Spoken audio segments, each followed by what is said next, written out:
Usa ka introvert nga nagproblema unsaon niya pakigbagay sa iyang mga in-laws nga nakapuyo sulod sa ilang panimalay. Kini ang tagag pagtagad sa Dear Panimbayat.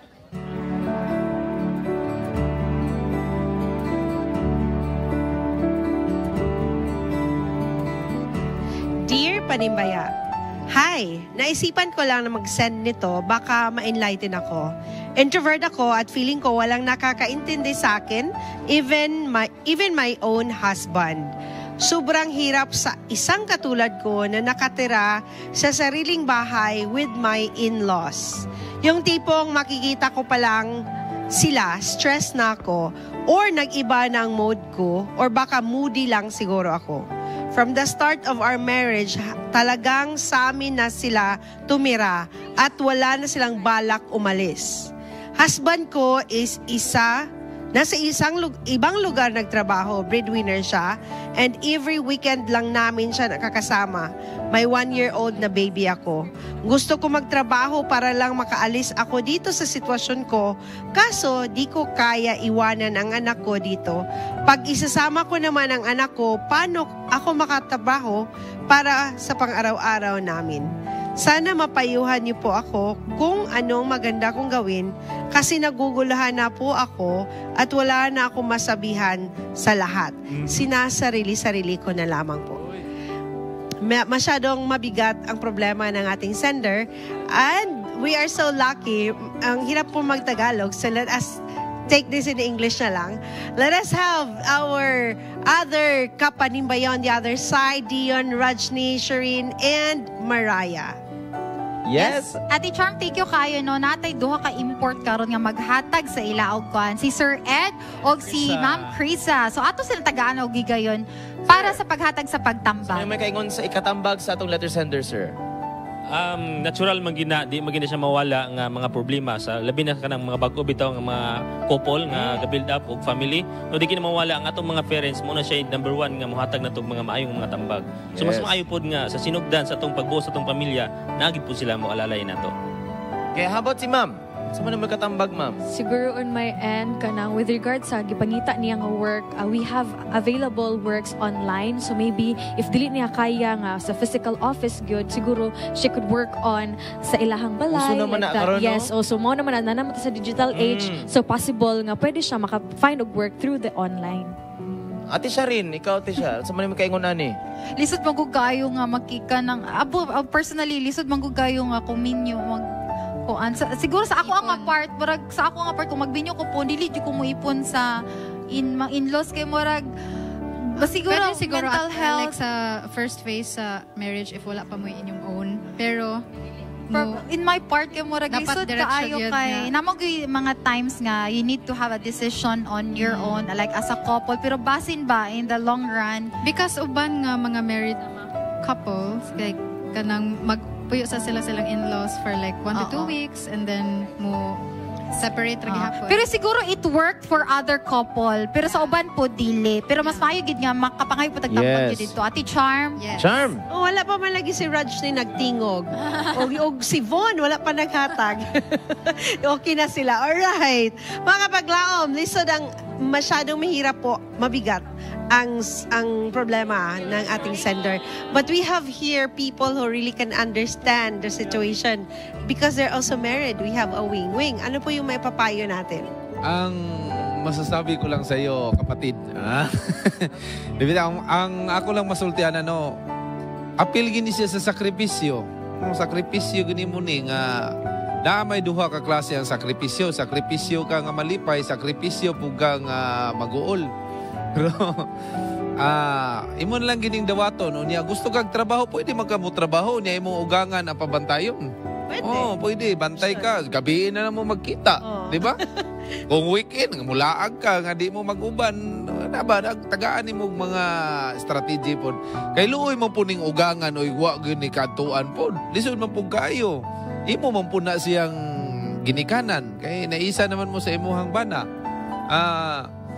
Imo Ugangan man na, di ba? In-laws, In- parents na siguro, in-laws, di ko sure, pero in-laws, so, takabalo, ani, pero feeling ako, parent na ni. In-laws. Parent na ni. So, imo lang po ng pabantayon niya kung ngita kag trabaho. Imo nang inandawaton kay luoy man po niya. Kaya sa imong konsensya, imong pawao na niya dito, luoy kay way tarong dito plastada. Ana lang sakripisyo buta managsater. Ana sa ter. Okay, Bing. Ideally, yung sitwasyon niya talaga, yung ganyang sitwasyon, iba talaga yung resulta ba? Iba yung hihinatnan. Kasi hindi yan normal. Yeah, it's not ideal. It's not biblical. Yung counsel ng Bible is you have to live and cleave. And yun talaga, but there are families that work na even ganyan ang sitwasyon nila. Now, you're in that situation already.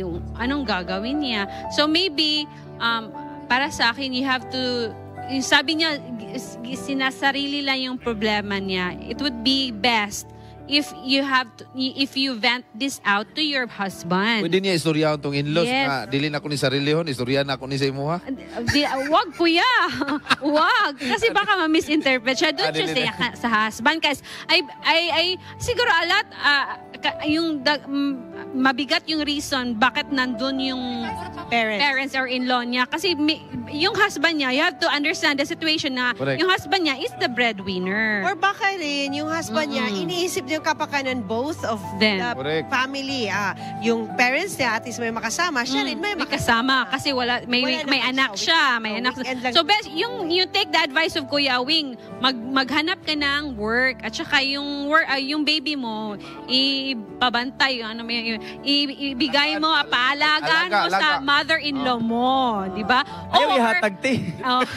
Sabi niya Alaga. ipabantay. Bantay bata 163 ba? At saka or talaga para sa akin, no, I know you're introvert. Minsan, we have to like keep our everything to ourselves lang. But you need, in this situation you need to talk this over to your husband. Yes, thank you so much, Bing. Actually, the Bible says, live and cleave out of your mother and father and join with your wife. Yes. Or husband. So that you can be in one flesh. So when we sometimes go out of yung normal talaga, yung normal na dapat gawin. The ideal way. The ideal way. Meron talagang tawag doon, consequences. Yeah. So this is now one of the consequences why you're feeling that, because it is not ideal and it is not heavenly. True. It's not godly. But then you also need to think about maybe yun nga, need. So kailangan talaga i-embrace mo. You're not only marrying the husband, you're also marrying the entire family, you're the parents as well. So learn to love. And if you're introvert, pero hindi man tayo magiging introvert sa husband natin or sa wife natin, di ba? We can always tell. Yes. Like every weekend siya umuwi. So maybe the dawn time or morning time na kalma pa ang lahat, you can talk to him. Ano ba yung mga gusto mong gawin? Ano ba yung mga issues mo? Bakit hindi mo sila gusto? Kasi nakikita pa lang daw niya, stress na siya. So maybe there are causes or Palabhon niya. ng mga possible na iniisip niya. So talk to your husband first, then let the husband talk to his parents, Correct. and then find ways na to love the person. Pastor, what can you say?